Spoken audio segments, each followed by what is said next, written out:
皇上有旨，宣易欢姑娘侍寝。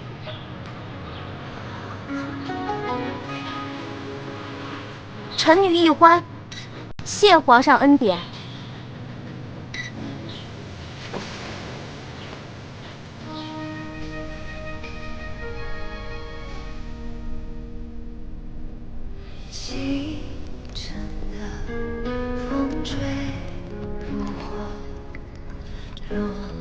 城市的繁华，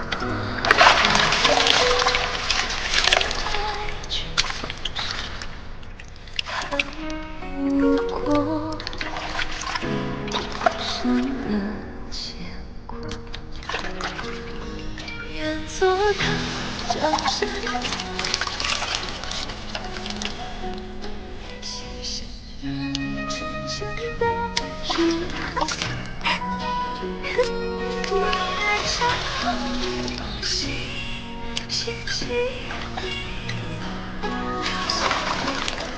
会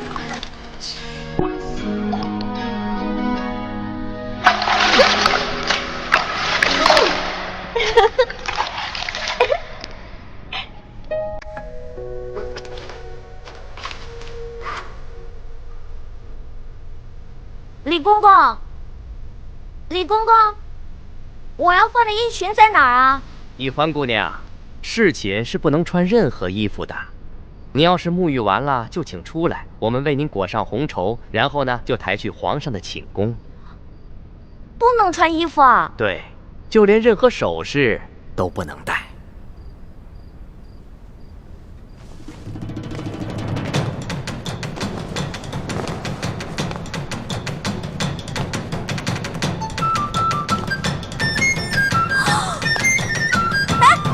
别进来啊！出去！你们出去！不行，必须由我们亲自给你裹好红绸，顺便检视一下易欢姑娘的身体皮肤状态，看看有没有突发的瑕疵，以防止易欢姑娘夹带其他的物品。那哪行啊？男女授受不亲。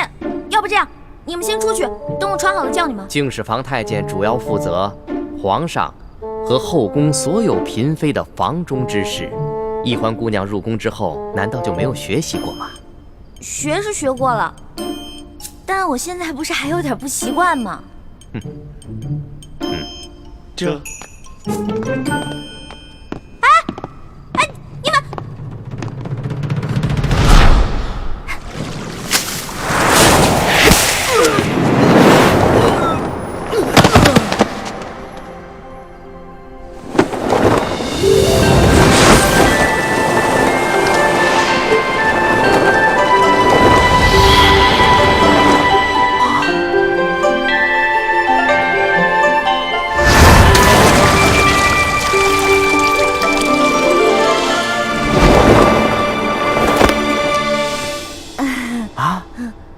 易欢小主，你居然会轻功？我爹啊是武将，所以从小呢，我跟他学过一些。公公啊，我也知道这宫里的规矩啊不能破，但是有的时候，咱是不是可以商量一下？我进宫之前呢，我爹给我留了许多提起钱，明天我好好重谢3位公公，怎么样？好吧，那只此一次啊，下不为例。知道了。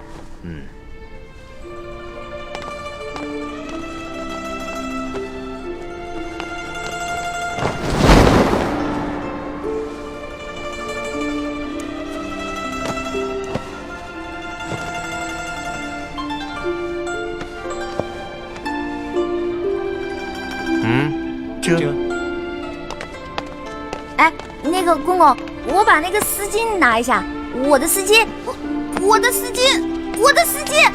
哎，公公！易欢姑娘，别说丝巾了，一根丝线都不能带。我的丝巾，公公，我的丝巾。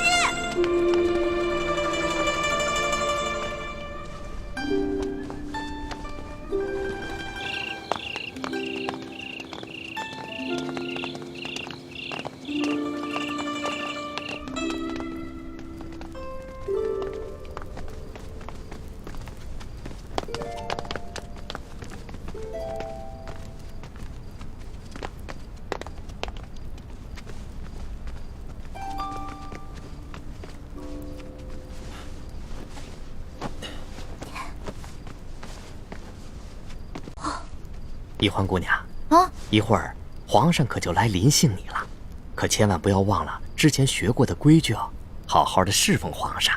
嗯。好，挂帘子。这。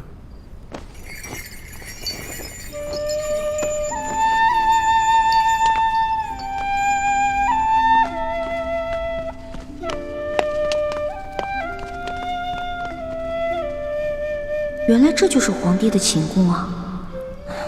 也不知道龙小弟究竟和康熙那个小皇帝说好了没有？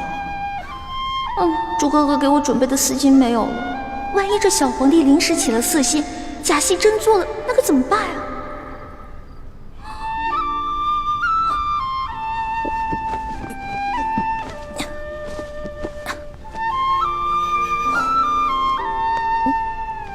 完了！猪哥哥要是看到我穿成这个样子，肯定会气个半死。要不趁这个小皇帝还没来，我赶紧溜了吧。万一那个小皇帝怒了砍我的脑袋，那龙小弟肯定会帮我求情啊。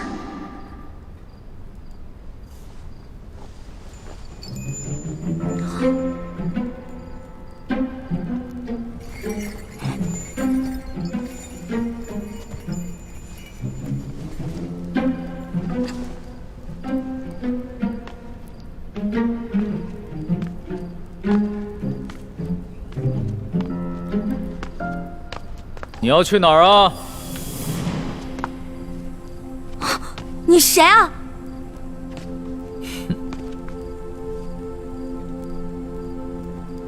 除了朕，还能有谁啊？你是皇上？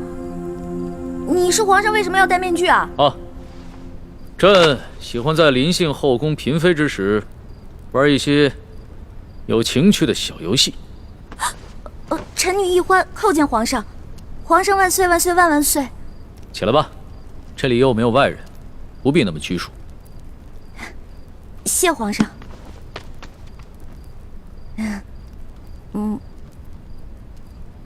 皇上，原来您这么和气啊！我一直……不，说错了，臣女是臣女。没关系，这里没有外人，朕允许你自称我，这样说起话来才更自在。对了，你刚刚要去哪儿啊？我刚刚觉得这屋太黑了，我打算出去找几盏灯，拿回来点一下。朕在就寝的时候啊，喜欢光线暗一些。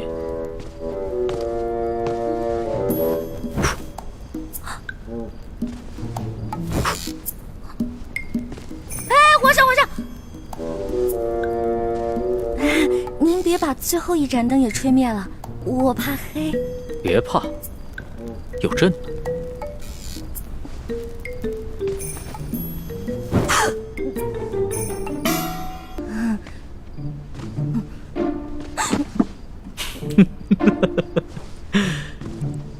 你看起来好像在发抖啊，很怕朕啊？我没有，我只是觉得这屋子比较冷而已。哦，你穿的这么少啊，难怪会冷。要不然这样，你到朕的龙床上躺一会儿，盖着被子暖暖身子。让我上床，这小皇帝果然没安好心。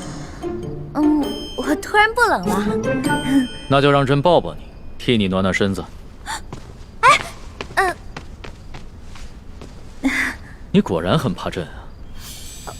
可是朕听龙三说过，你的胆子一向很大，你在他面前提起朕来，那可是从来都不怕的呀。皇上，我不是怕你，我就是怕你离我太近了。咱不是说好了的吗？朕和你说好了什么呀？不是我跟您说好的，是龙三跟你说好的。您忘了，咱们这次只是将计就计，您假装宠幸我，为了博取鳌拜的信任啊。今天晚上的事情是假的，不是真的。朕确实是和龙三定下了这条将计就计之策。只是这漫漫长夜，何苦虚度？咱们也不必演戏了，就让朕真的信了你。再说了，这全天下又有哪一个女子不想做朕的女人呢？皇上，这天下女子也不尽是贪图荣华富贵之辈啊。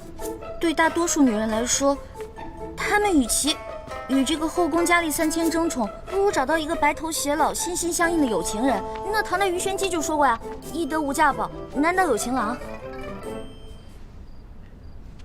朕自13岁大婚以来，还从未有人跟朕说过这样的话。皇上，您生气了？你不会砍我头吧？你当朕是杀人狂魔吗？动不动就随便砍别人的头。你这句话非但没有激怒朕，反倒更加激起了朕的兴致。我看咱们也不必苦苦做戏了，就让朕真的信了你。待共度良宵之后，朕便封你做贵人。皇上，你觉得如何？皇上，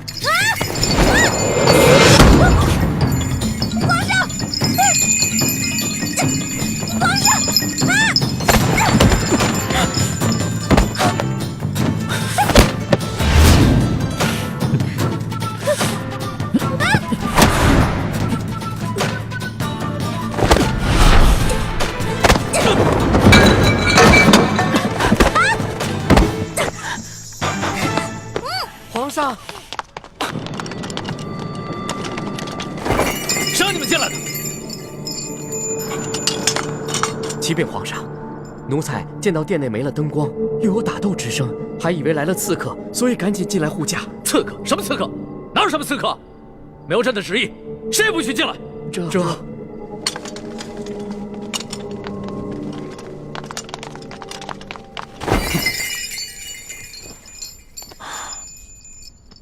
好了，别再动手了。再动手的话，真把你当刺客，你这颗脑袋就真的搬家了。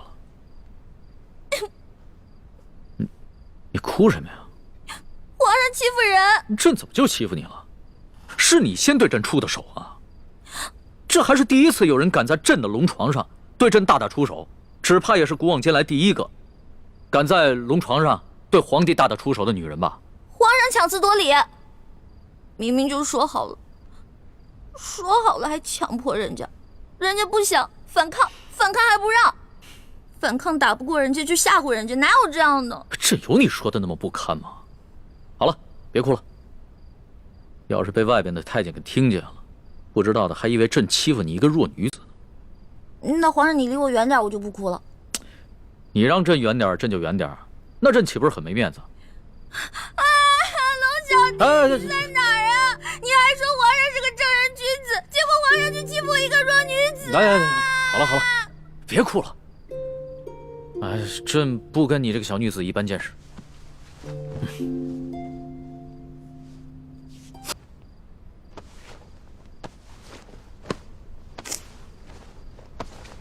你找什么呢？我想找个手巾擦擦脸。这龙床上哪有手巾啊？朕也不想传太监打扰我们。哎，你又想干嘛？放心吧，朕不会动你的。朕堂堂天子一言九鼎，给你擦个眼泪。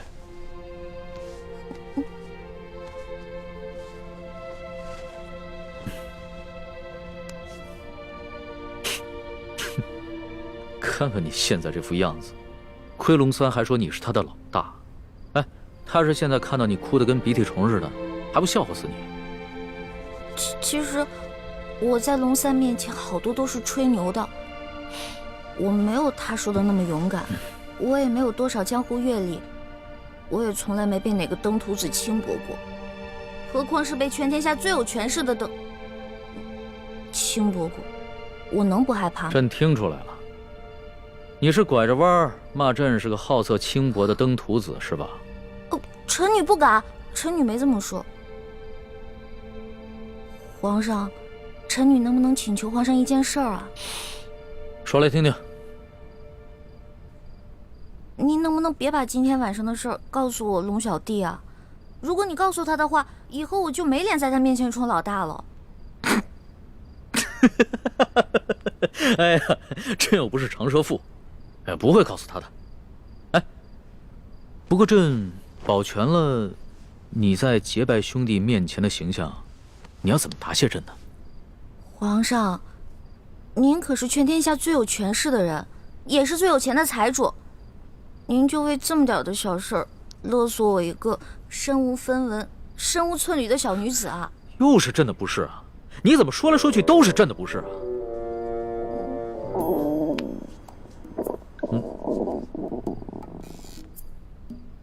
什么声音？是我肚子叫。我今天晚上实在太紧张了，所以没有吃晚饭，现在特别饿。朕想起来了，你最大的爱好就是吃。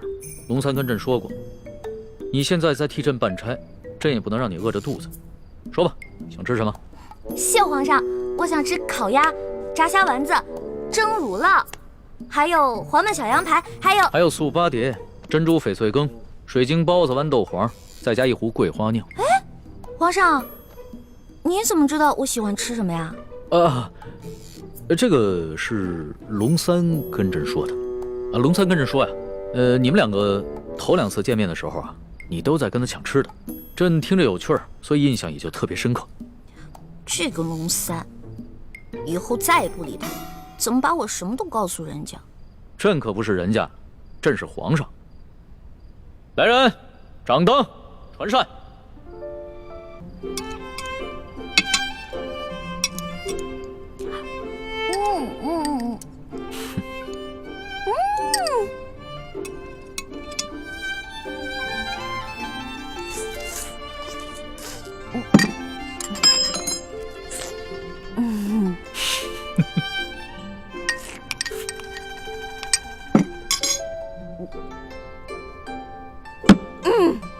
饱啦。吃好了？谢皇上恩赐。撤掉吧。这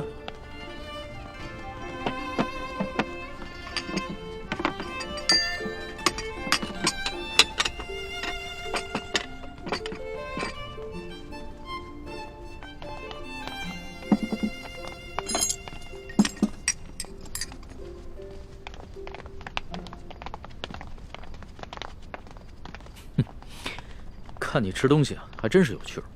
你一个女孩居然能吃得这么香，你这小小的肚子里，到底是怎么装得下这么多东西的呀？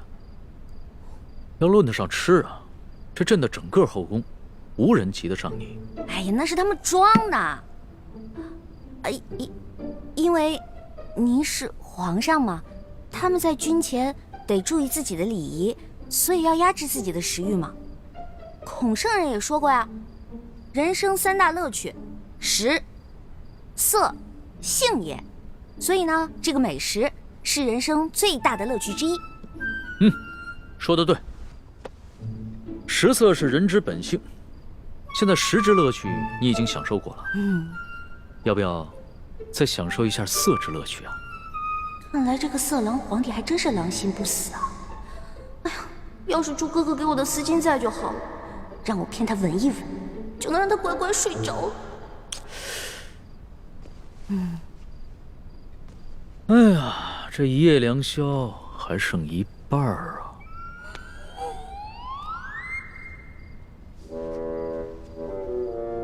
你要不要到朕的龙床上休息一下？哎呦呵！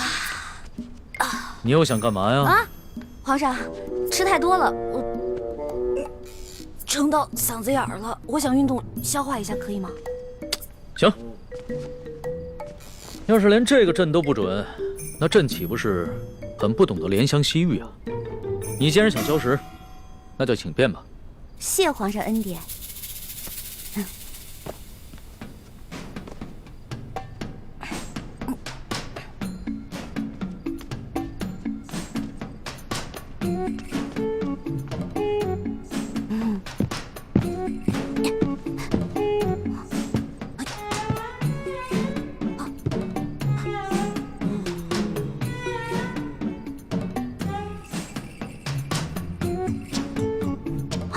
这个色狼皇帝还真是耐心啊！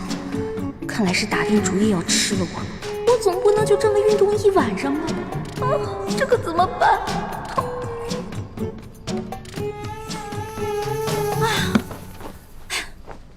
累死我了！你累了啊？那要不要到朕的龙床上休息一下？哎呦，皇上，我可能吃坏肚子了，我肚子特别疼，刚才吃了好多杂七杂八的，特别疼。现在你肚子疼啊？啊，那要不要朕传个太医给你瞧瞧？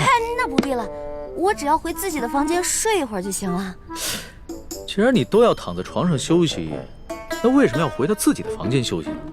朕的龙床一样可以休息啊。我这可不一样啊！我肚子疼，我可能会拉肚子。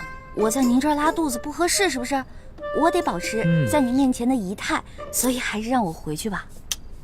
你要是真吃坏了肚子想方便，那朕的寝宫里面也有金泥桶，你用吗？我方便在您这儿？哎，不合适，皇上，您可饶了臣女吧。人食五谷生百病，吃喝拉撒那都是正常的事情。要是连这个朕都接受不了，岂不是有违人伦？哎，你别紧张，要是真吃坏了肚子，你就在朕这儿方便，朕不介意。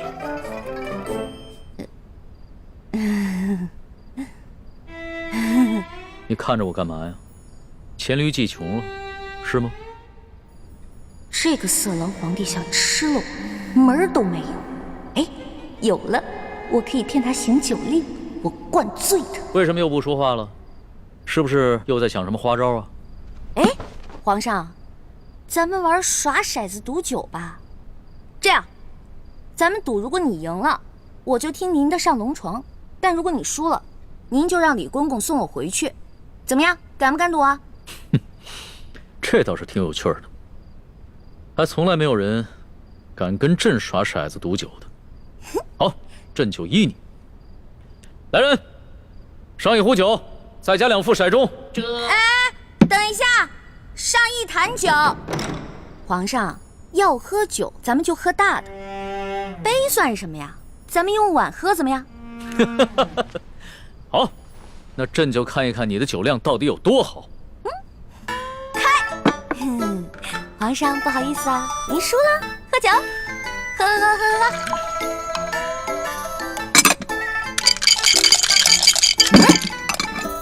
皇上输了，接着喝。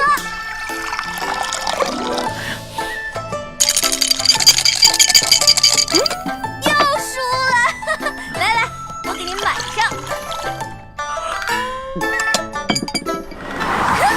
又输了，喝。又输了，接着喝。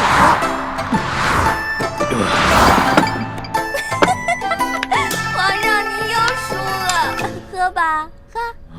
怎么老是朕输啊？本姑娘从小玩骰子就赢遍全明珠谷，无对手。你这个第一次玩骰子的笨皇帝不输才怪呢。哎呀，皇上，您啊真是海量，而且您酒品好啊。每次赌完了以后吧，您都不赖酒，都喝，是不是？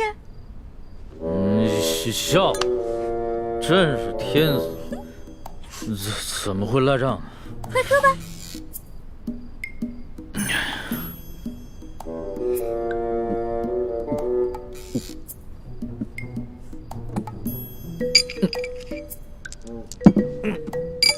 皇上，咱们再来一局呗。不行，皇上，不行，真不行。哎，去哪儿啊？这酒还没喝呢，皇上。皇上，皇上。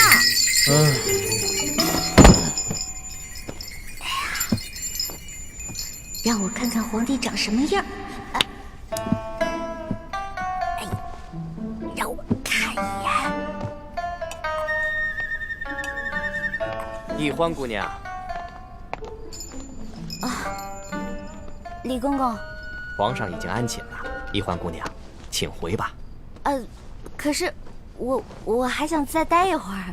皇上已经安寝了，易欢姑娘还是回去吧。可我还没看见皇上长什么样呢。哎，这就扛走了就。哎呀，再让我看一眼呗。哎呀，可是我还没看见皇上长什么样呢。哎呀，你就这么小气呢？小气。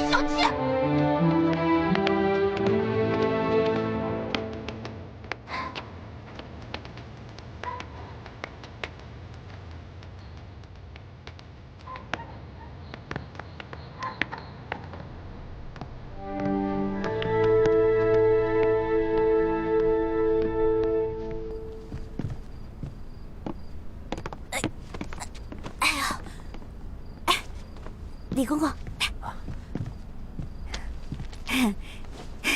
今天多亏了您了，拿着吧，拿着吧。易欢姑娘，你可真是大方啊！嗨，今天我看皇上对待易欢姑娘，比封了正位的娘娘还要特殊。易欢姑娘日后一定能够飞黄腾达。哎，多谢李公公了。这假如以后皇上再传我侍寝的话，还得有劳李公公多多照顾。小小诚意，小小诚意啊！等我以后飞黄腾达了，少不了你的好处。好说，好说。易欢姑娘，这时候也不早了，快歇着吧。好嘞，好嘞，我走了。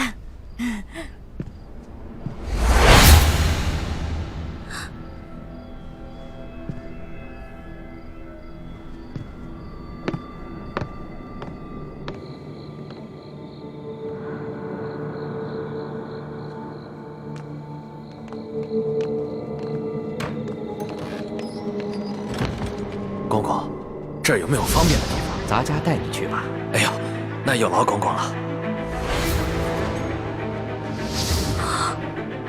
原来这个李公公就是鳌拜埋伏在皇上身边的内线，那他肯定早就得到了鳌拜的指示，所以才会不动声色的关照。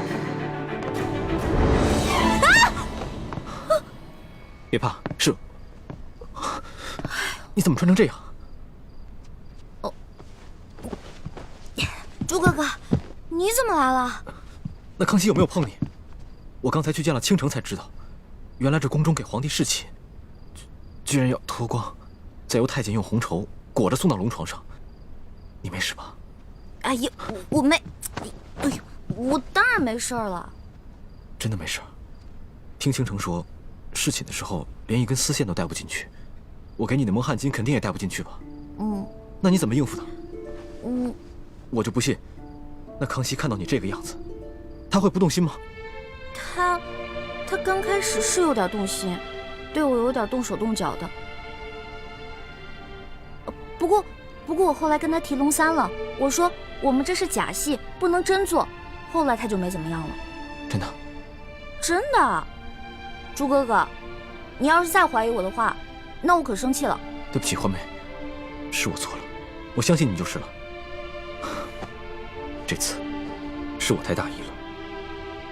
如果那康熙再找你侍寝，我得赶紧想一个法子，确保万无一失。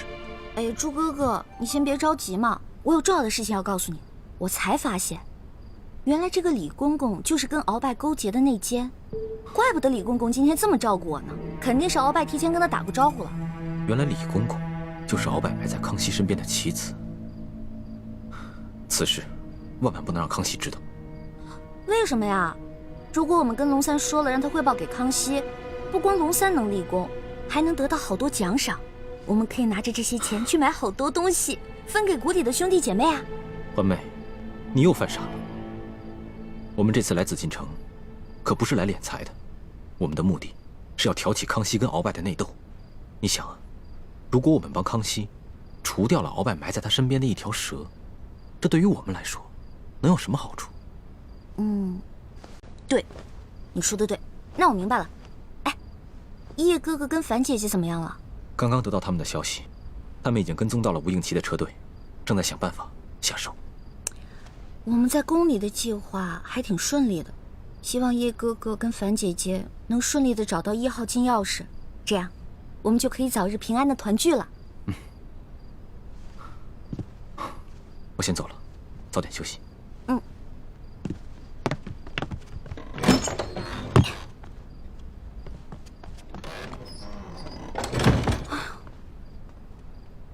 折腾了一晚上，也没看到那个小皇帝长什么样。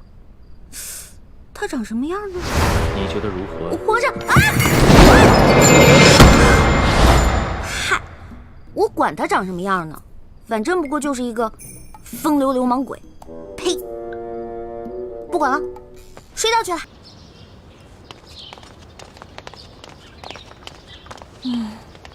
这个龙小弟怎么回事？还不来？气死我了！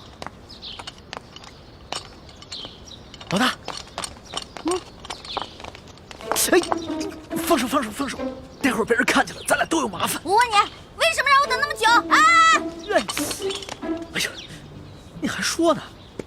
要不是昨天晚上你把皇上灌多了，啊，今天我值班，他没醒的话，我能擅离职守吗？哎呀，那个小皇帝啊，真不行，非要跟我喝酒玩骰子，我几下直接倒了。知道我是谁吗？我可是赌遍全乡无敌手啊！他能玩得过我吗？直接被我撂倒。小弟明白了，这个老大不仅武功比小弟高明，这别的本事也比小弟高明。那是，不然怎么做你老大呀？来啊，来，啊，过来，说句话。臭死了！怎么浑身酒味儿啊？没有吧？我有酒味吗？我早上漱口了呀。昨天晚上偷着喝酒啦？对啊，我跟我几个好兄弟啊，在喝酒，又在拼骰子，输了不少钱呢。我输了多少啊？反正啊，这大半年的俸禄是没了。老大，你可得帮帮我。放心，我是你老大，你是我小弟，你的事儿就是我的事儿。回头老大教你几招，保准你把钱全都赢回来，怎么样？真的？那当然。老大，你是不是所有赌术都会啊？也不是啦，毕竟老大也是个小姑娘嘛，小姑娘家家的，又不能经常往赌场里跑，是不是？是，老大还是个淑女嘛。差不多吧。老大，跟你说一件事儿。接下来呢，皇上为了掩鳌拜耳目，会接着找你侍寝。昨天晚上，皇上是不是对你还算客气啊？别提了，那个小皇帝简直就是个风流色鬼，刚开始还想对我动手动脚的。老大，那你没被吓哭啊？哼，怎么可能啊！我是老大，武功高强着呢。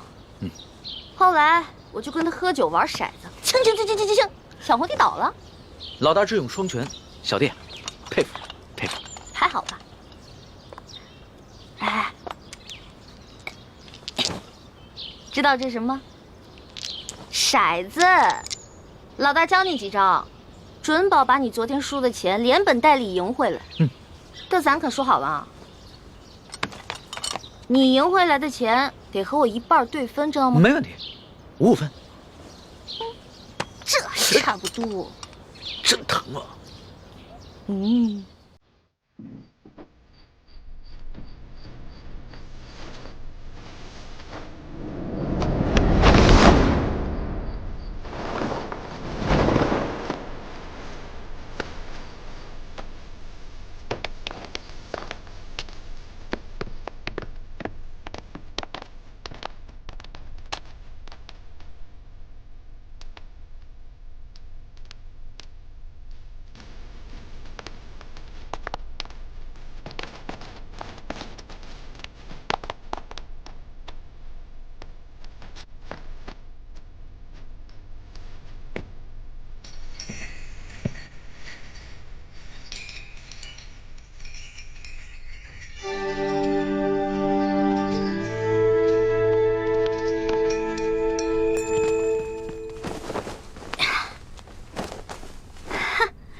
这下万无一失了。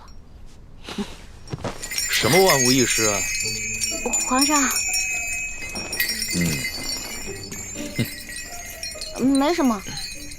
皇上，您要是想安寝的话，我就下去，您躺在这龙床上，然后1个时辰以后，让李公公把我抬回储秀宫就行了。这还不到2更天呢，朕还不想睡觉。说吧，今晚想吃一些什么？不瞒皇上说，昨天吃太撑了，结果今天积食一天，什么都吃不下。你要不要朕选个太医给你瞧瞧啊？不用了，宣太医又得吃药，我这从小到大吃药，我都害怕了。我看你这活蹦乱跳的，也不像有什么病症，为什么从小到大要吃药啊？我不有一个头疼的隐疾啊，这病起来吧，简直要人命。我爹呢，从小给我找了好多郎中，所有郎中都说无药可治，只有一个郎中说可以治，但是他说的是个偏方，而且这个药引实在太难弄了。什么药引这么难找？你告诉朕，朕给你找。谢谢皇上，还是算了吧。算什么算？快说。这个药引就是龙珠。龙珠？什么是龙珠啊？就是皇上的眼泪啊，是您的眼泪啊。不过您是皇上，您是天子，您怎么可能为我流泪呢？那这就有点难办了。说实话，朕从小长大，除了8岁的时候，父母双亲轰逝以外，还从来没有掉过眼泪呢。哎，没事儿，这只是个传说，奴婢都不放在心上，皇上就更不用当真了。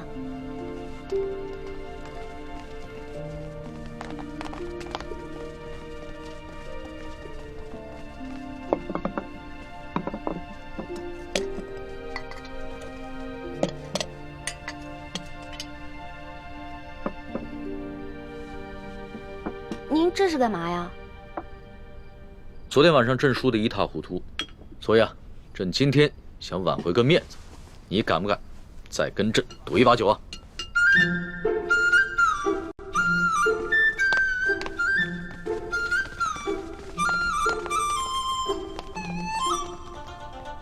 可以啊，不过到时候皇上输了可别赖账啊。你放心吧，朕虽然有色心啊，但是更有毒品。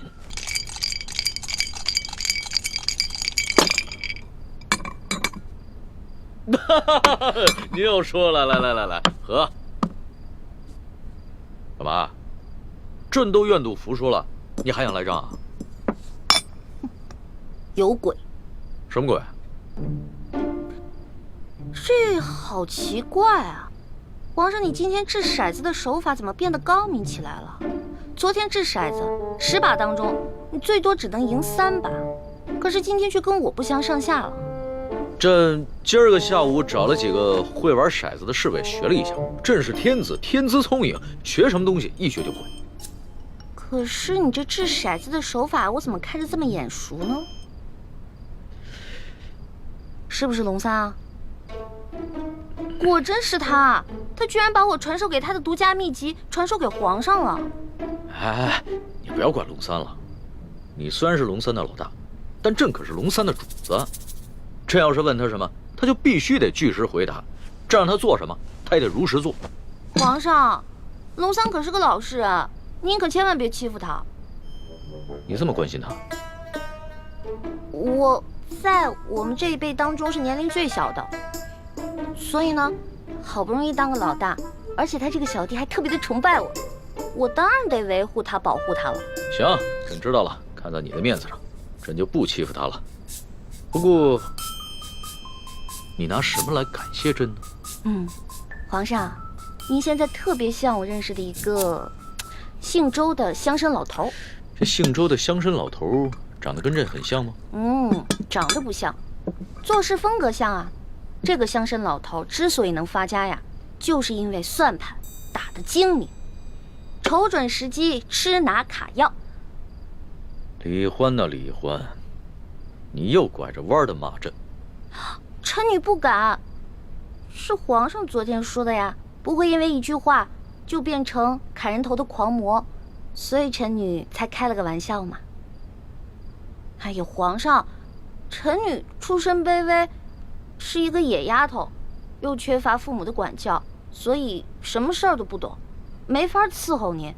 要不然您现在让李公公来接我，让我回储秀宫吧。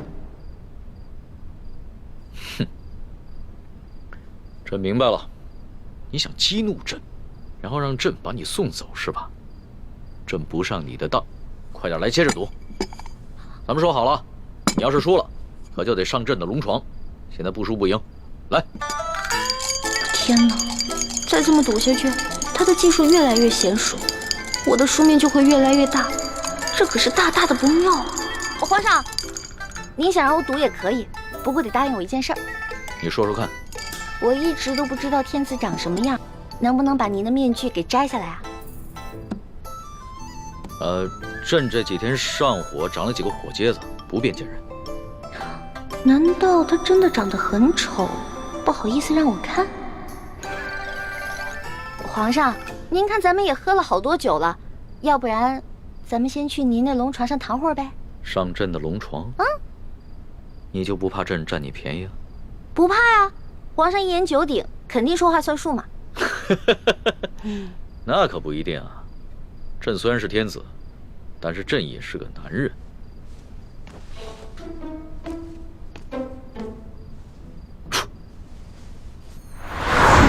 哎，你不是很怕黑吗？有皇上在，奴婢就不怕黑。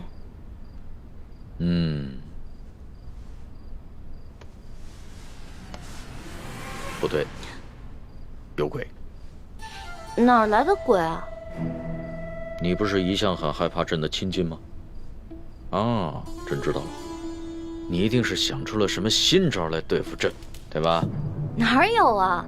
皇上，我怎么闻到这屋里有一股香味儿啊？香味儿？朕的龙床上哪有什么香味儿啊？倒是你身上有一股淡淡的清香。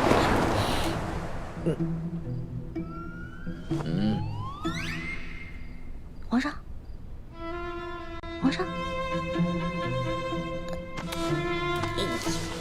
咸猪手，不对，咸龙爪。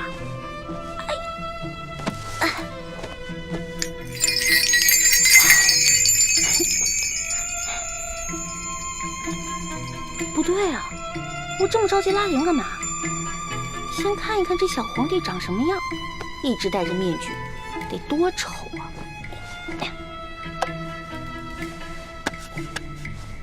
哎呦，我的天哪！皇上已经安歇了，小主该回去了。等一下，哦。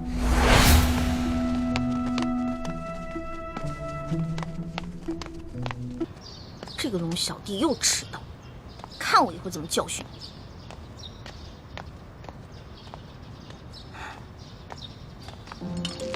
老大，你又迟到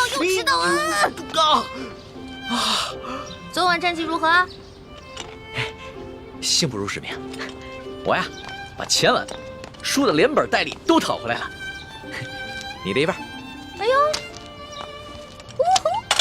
不错呀，哎呀，还好你给我钱，最近正急着用钱呢。老大，这皇宫里边有什么能用得上钱的地方吗？哎呀，这你就不懂了吧？我告诉你啊，这皇宫里啊，处处得用得上钱。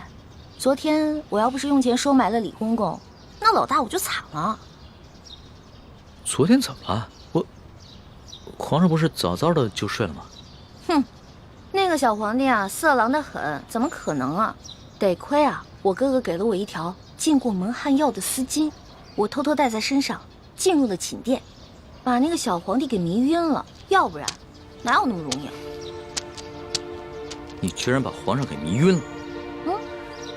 这件事情要是让皇上知道了，你哥哥还有李公公那两个净室房的太监都是死罪。嘘，这件事除了我还有我哥哥，就你知道。别人都不知道，不许跟别人说。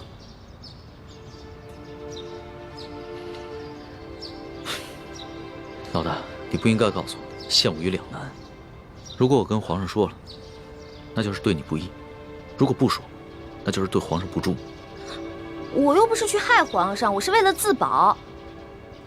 哎，你可别为了你的主子皇帝出卖我啊！如果真是那样的话，那我可就跟你割袍断义了啊！老大，不是我说你，你也太任性妄为了。要不是我在皇上面前说你好话，你有几个脑袋也早就掉干净了。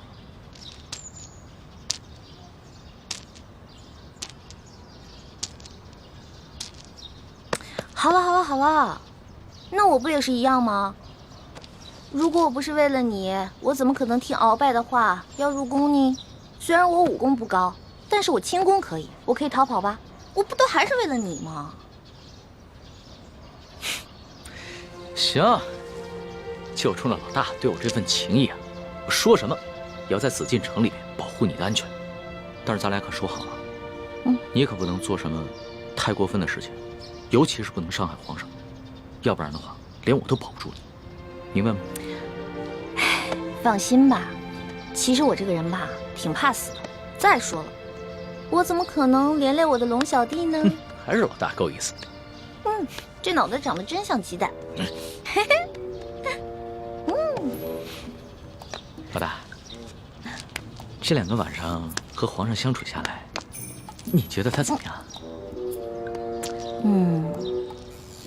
这小皇帝嘛，有点风流，有点色，但人还是不错的。对我吧，也挺宽容的。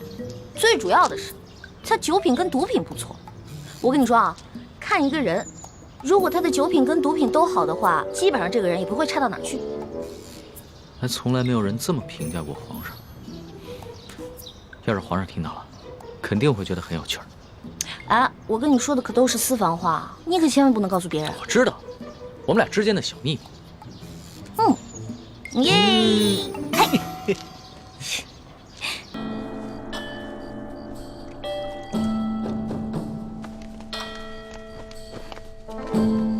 哎，我的衣服和丝巾呢？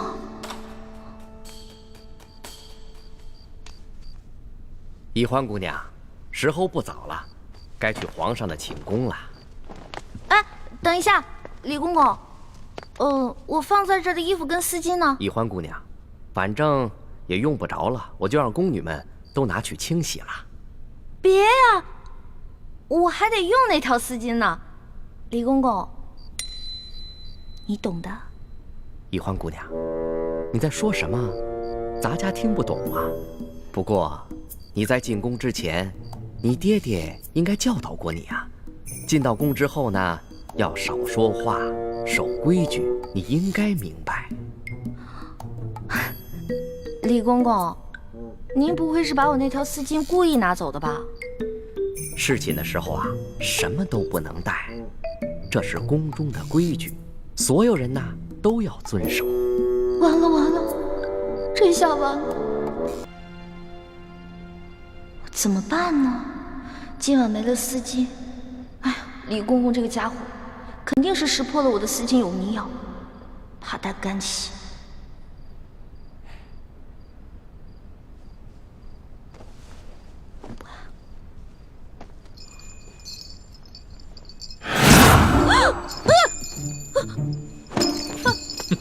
皇上，你别过来！丫头，要是没前2个晚上你对朕的算计，那朕也就饶了你。可是你背信弃义在先，你可别怪朕对你不客气了。等一下，你怎么知道我昨天晚上算计你了？是不是龙三跟你说的？这个死龙三，什么都跟你说了，我再也不理他了。你就别埋怨龙三了，要不是他的话，朕岂能容你这么胡闹？哎，停！干嘛呀？你还想跟朕比试武功啊？行啊，那朕就陪你比试比试，而且朕答应，绝对不叫外面的侍卫帮忙。哎，等一下，皇上，您知道为什么臣女不愿意侍奉您吗？你跟朕说，易得无价宝，难得有情郎，难道你有心上人了？没错，我已经有心上人了，而且这个人皇上也认识，他是龙三。龙三？他不是你小弟吗？话虽然这么说啊，但是男女有别嘛，我怎么可能心里真的把他当我兄弟呢？而且我从一开始就喜欢上他了。皇上，如果您要硬抢的话，那我只好为了龙三守节一死了。你肯为他去死啊？没错，皇上，龙三可是您的心腹啊，这古来圣明的皇帝都不可能抢夺自己手下的女人的，而且还会有意成全呢。再说了，您后宫佳丽3000，何必为了我这一个小小的秀女而伤了龙三的心呢？那你怎么知道龙三也喜欢你啊？我虽然不知道他心里到底喜不喜欢我，但是我敢肯定的是，我在他心里一定占了很重要的位置。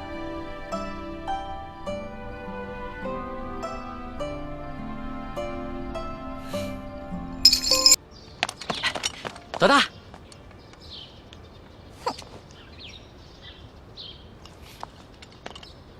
老大，老大，你干嘛不理我呀？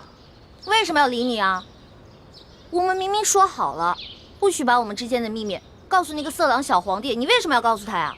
老大，我冤枉啊！我这也是为了你好。你以为你前天晚上用丝巾迷晕皇上，皇上他没有起疑心吗？你昨晚上要是故技重施的话，皇上发现了，你这小命就难保了。所以啊，我才去找李公公，让他把你的丝巾给收了去，还在皇上面前替你百般求情。没想到你反过来还怨我，狗咬吕洞宾，不识好人心。你说的真的假的呀？那当然是真的，我们俩是拜把子兄弟，我会骗你吗？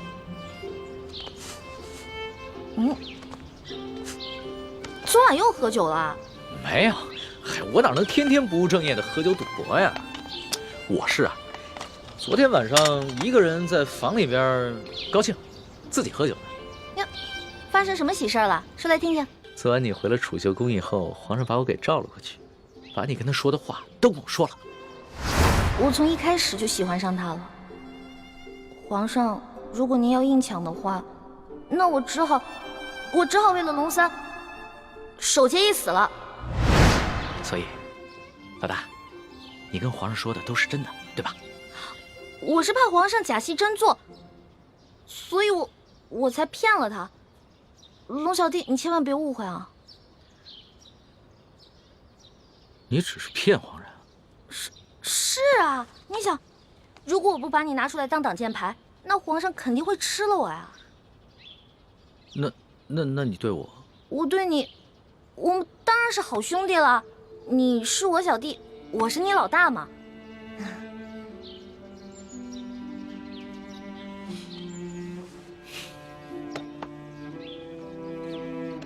怎么了？你生气了？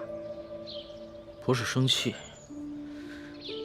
也许你就是情窦未开，说了你也不懂，或者是你根本就是在装傻，所以不论我怎么说，你都会装着不懂。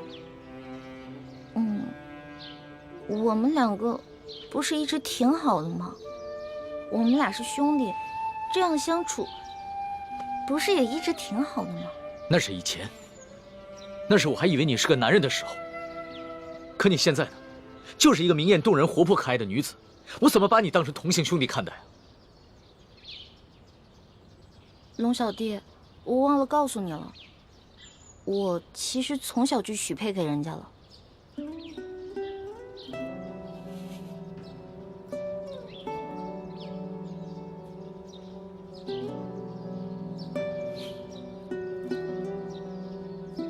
所以你很爱那个人是吗？为了他，你连皇上的临幸也不要，对我更是不屑一顾。也不是啦，我们两个从小就定下来的亲事，我跟他从小青梅竹马，他呢对我特别好，我也挺喜欢他的，但是我不知道我对他的喜欢是不是你们说的那种男女之情。我看得出来，你现在说的是真的。那是不是不论如何，不管你待他的情感怎么样，你最终都会嫁给他？我的未婚夫曾经很富有，很有权势，但是后来他们家衰落了，他一心想着要成家立业，先成家再成亲，所以我得一直等着他，我不能嫁给别人。好吧，我明白了。但是皇上信以为真了，他跟我说了，为了照顾我的感受，从今天晚上开始，不会再找你侍寝了。真的？哎呦，龙小弟太好了，多亏了有龙小弟，要不然都没有人在这宫里罩着我了。所以在你心里，对我这个龙小弟的印象，至少比皇上好了很多，是吗？那当然了，咱们两个属于一见如故。这要是皇上跟我拜把子呀，我才不跟他拜呢。皇上怎么可能跟你拜把子呢？皇上他是一国之君，不可能跟你拜把子的，更不会有福同享，有难同当。也是，其实皇上挺可怜的。你说皇上可怜？对啊，我还是第一次听见有人这么说。他是皇上，一国之君，可是呢，没有人会把他当成真心的朋友的，也没有一个女孩会真心的喜欢他。但是你不一样啊，你虽然不是皇上，可是你身边一定会有很多真心的朋友，也会有很多女孩真心喜欢你的。也许是吧。宣皇上口谕，封秀女易欢姑娘为答应，入住永和宫。谢皇上恩典。都起来吧。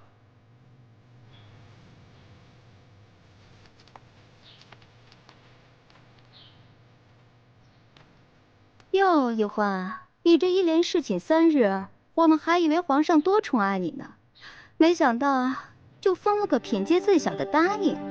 答应就答应吧，反正对我来说都一样。哼，易欢姑娘，您也不必失意。皇上自亲政以来，还从未一连3日召同一人侍寝，这足见皇上对易欢姑娘还是与众不同。虽然只是暂时封了个答应，想必是易欢姑娘有什么地方惹皇上不高兴了。皇上只是稍稍惩戒一下，只要易欢姑娘能够吸取教训，想必皇上还会有恩旨的。谁要讨好那个色狼皇帝了？我才不在乎什么品阶呢。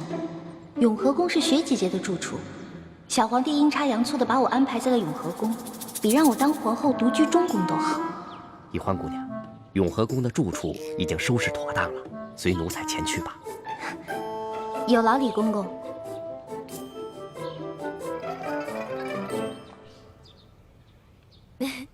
真想不到，皇上正巧把你安排在永和宫，这下咱们姐妹俩可以日夜相伴，互相照应了。就是啊，我本来特别讨厌那个小皇帝，结果他这么安排吧，我现在都不讨厌他了，又开始任性了。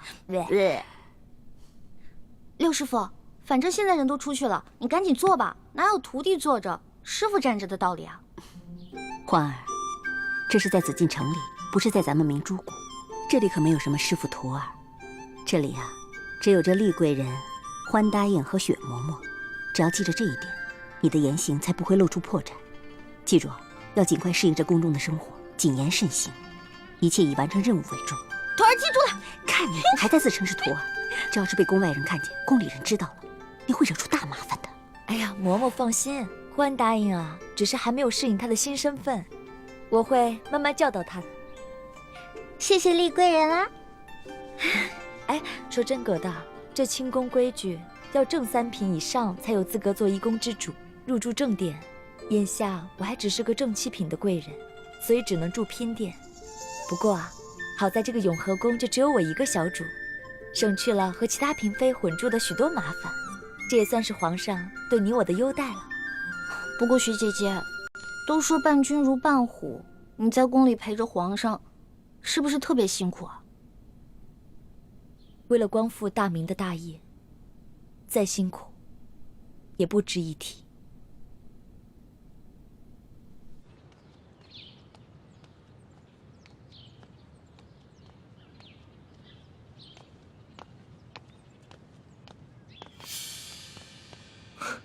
李公公，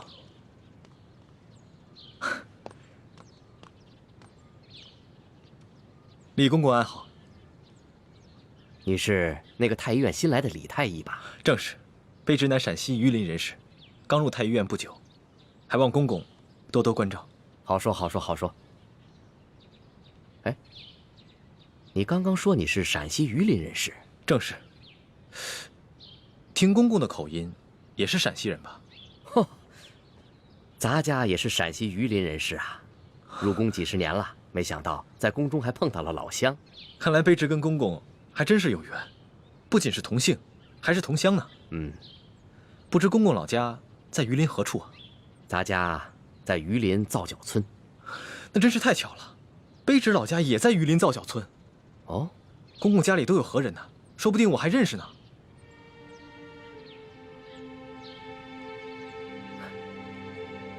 不可能，不可能，不可能，不可能！咱家进宫已经30多年了，那个时候家乡闹兵祸，我的家人都被张献忠的部下给杀死了。卑职不小心触及了公公的伤心事，实在是抱歉。无妨无妨。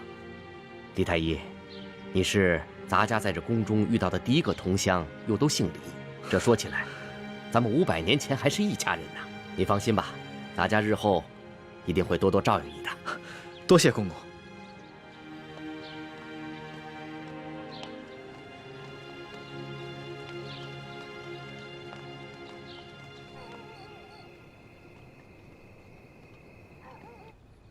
一个人的容颜再美，也会逐渐老去。我们应求心之快慰，而不是因为皮相上的一点小瑕疵就郁郁寡欢。姑娘，其实你只是一侧的脸颊有一点小小的伤疤，可是你的五官以及轮廓却是那么的精致。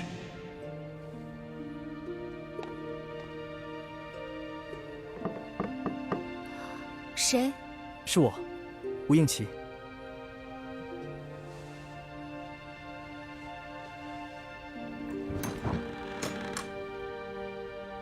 倩影姑娘，这么晚了，没打扰你休息吧？哦，请进来坐。我就不进去坐了，以免被好事之徒看到，有碍姑娘清誉。哎，对了，我看昨日你的行李被劫匪烧毁了，这是我为你准备的一些衣衫服饰，不知姑娘可否喜欢？多谢公子。那时候不早了，我就先告辞了。哎，等一下，公子，你的腿怎么了？说来也惭愧，许久不骑马了，蹭破一点皮儿，不碍事的。啊，那明天你乘车，我骑马吧。那怎么行？姑娘的肌肤肯定比我的更娇嫩，哪有让姑娘骑马的道理啊？那明天我们一起乘车。公子的腿伤，等好了之后再骑马也不迟啊。这恐怕不太方便吧？有什么不方便的？公子，你不是说过吗？你我是朋友，如果再在乎那些身份贵贱，就未免太俗气了。那同理，只要我们心无邪念，又何必在乎男女之别和他人的口舌呢？姑娘倒真是洒脱，倒是我太拘泥于礼法了。那就先这样，我告辞了。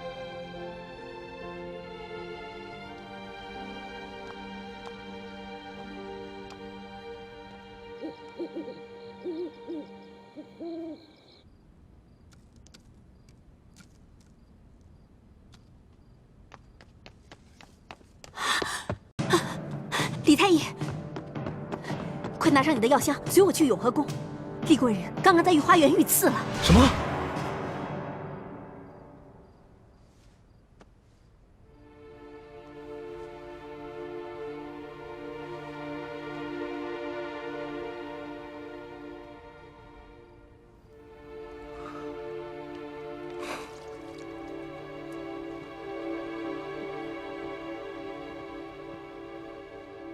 还好没有伤及要害，他的伤我已经处理过了，只是因为失血过多，暂时还昏迷不醒。究竟是什么人这么大胆，居然敢在御花园行刺后宫嫔妃？今夜，皇上召见厉贵人去御书房下棋，下至半夜才让他回来。厉贵人在回永和宫的路上，看见月色明亮，一时兴起就去了御花园赏月。不料，师父，我已经找机会把东西12宫都搜遍了，没有发现铜匣。这皇宫这么大，咱们这么找，等于是大海捞针。最好能够想办法弄到皇宫中宝库的储藏名册，查到铜匣放在什么地方，或者是赐给了什么人。我正想尽快结交大内总管李德福呢。等一下。好像有人在跟踪咱们。好像是2个男人，而且他们的呼吸很重，应该武功不高。但是他们的行踪诡异，只怕不怀好意。当时，为了不暴露身份，我们既不能施展轻功，也不能反抗，而只能借着巧劲儿避开要害部位。但他们的目标似乎只针对厉鬼人。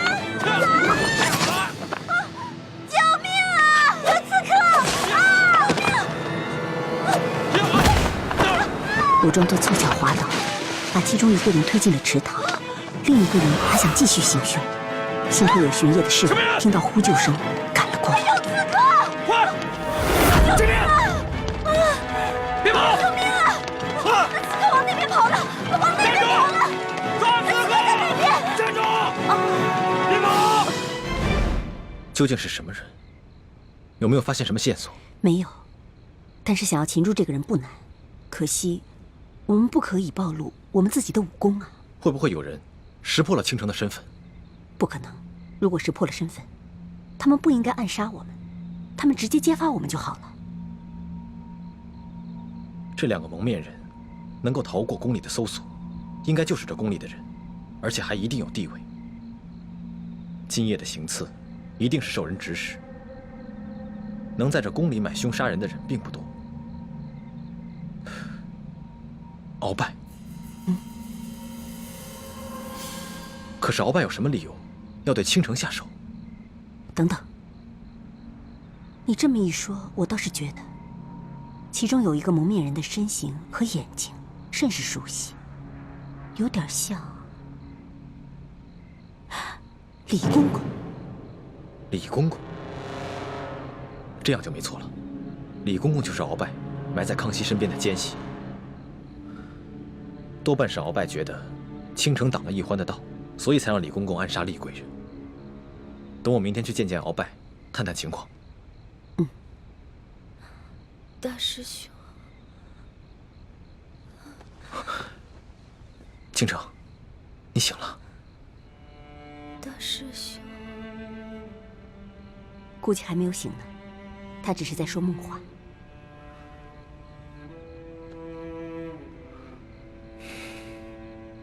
六师傅，让倾城撤离紫禁城吧，我们换一种方式寻找童霞。不行，倾城入宫以来，他已经成功的得到皇上的宠爱，他现在又很用心的结交内奸，我相信我们很快就能拿到皇宫宝库的储物名册，查到童霞的下落。所以在这个时候，我怎么可能功亏一篑？可是让他一个人留在紫禁城里，委身侍敌，实在太危险了，也太委屈他了。个人承受的委屈和痛苦，比起国破家亡来说，根本就不值得一提。太子，如果你执意优柔寡断、儿女情长，岂不是让整个联盟的数万义士寒心吗？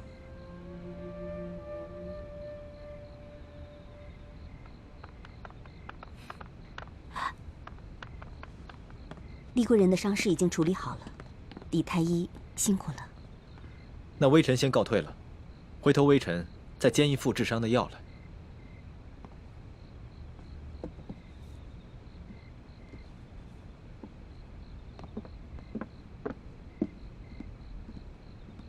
李太医慢走。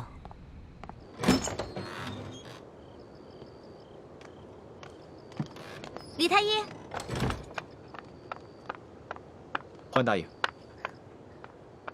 李太医，我随你去太医院给厉贵人取药吧。有劳欢大爷。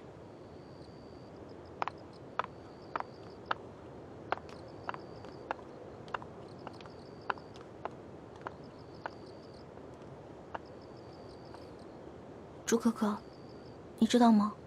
我刚才听见雪姐姐在昏迷中喊了你的名字。这应该只是凑巧吧。人在虚弱的时候，总是很容易想起自己的亲人了。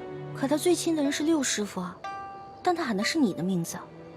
朱哥哥，你不会迟钝到连雪姐姐的心思都不知道吧？欢梅，别开玩笑了。我没有开玩笑。以前在明珠谷的时候，我跟雪姐姐也同枕共眠过，我不只听过她一次喊你的名字。你知道吗？雪姐姐喜欢你是悄悄的，不敢表露出来的。欢梅，有些事情，就算我们心里明白，也不要说破，因为除了带给大家尴尬，扰乱大家的心神，没有任何的作用。你只要明白，在我朱慈轩的心里，只有你李易欢一个人，其他人对我来说，都只是朋友，还有亲人。听你这样说，我更加为雪姐姐难过了。那种暗恋的绝望感，雪姐姐一定很痛苦。你不要再说了。咱们这群明珠谷长大的孩子，尤其是我，在没有完成明珠谷的大业之前，不要说是幸福，连痛苦的资格都没有。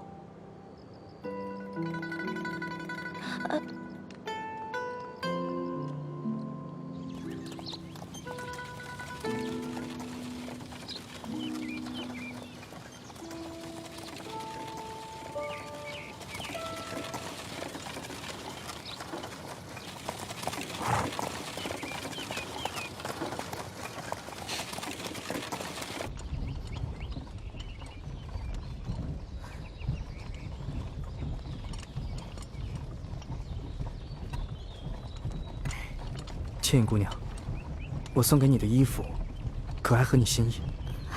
都很好，不仅质地好，做工也很精致，也很合身，有劳公子费心了。那你为何不穿呢？这旅途之中风尘仆仆的，我舍不得。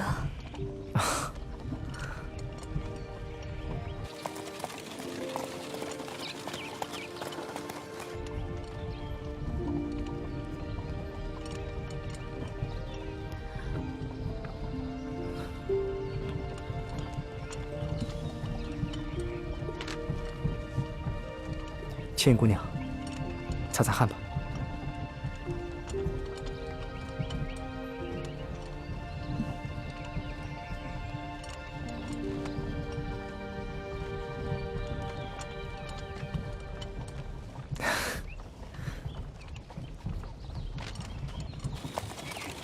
停！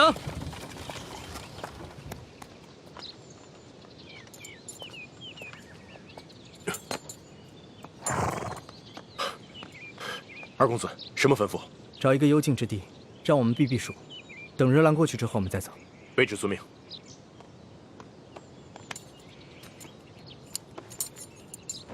撤！撤！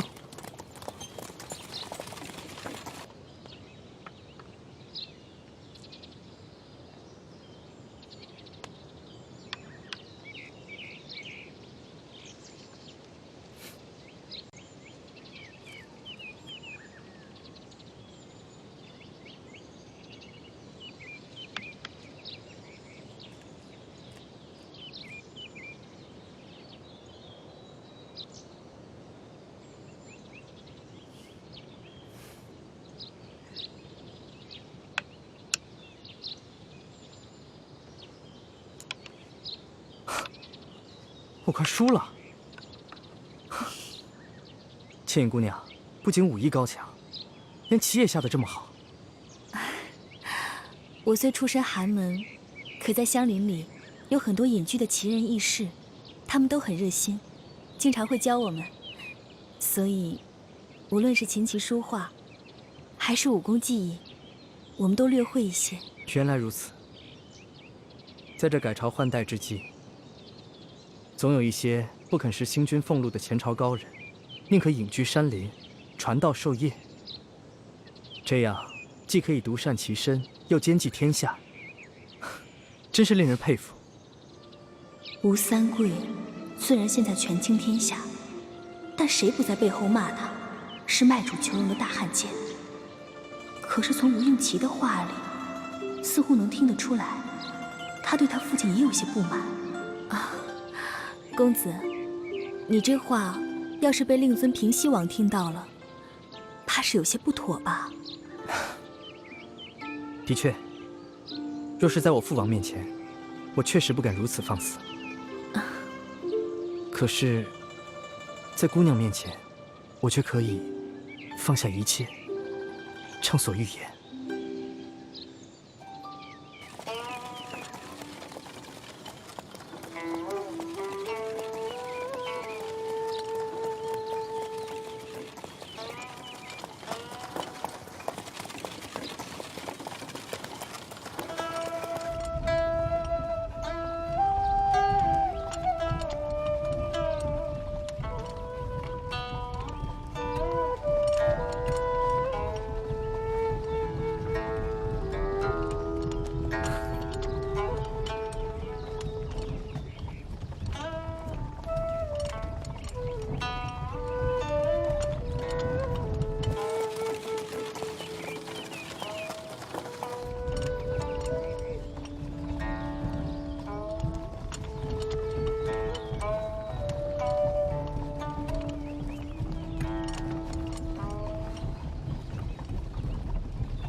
想不到姑娘也如此妙解音律。妾也是听到公子琴声优美，一时兴起，献丑了。这首《凤求凰》，我不知弹了多少遍，可从未有过今天这般尽兴。姑娘配合的箫声恰到好处，这首合奏真是痛快，痛快。石将军，想不到二公子的琴弹得这么好。我家公子琴棋书画无所不精，只可惜他不会武功。不过有石将军这样的高手坐镇，想必他也可以高枕无忧了。我家公子最喜欢弹的就是这首曲子。不过在下是个粗人，戎马一生，不懂音律。哎，叶少侠，你可知这个曲子是什么曲子？此曲名为《凤求凰》，乃司马相如所作。相传，他曾经以此曲得空向卓文君示爱，最终俘获了卓文君的芳心。是吗？没想到叶少侠自称猎户出身，竟然如此博学多闻。石将军说笑了，在下可算不上博学多闻，只不过临湘有一个私塾先生酷爱古琴，我有幸听他抚过此曲罢了。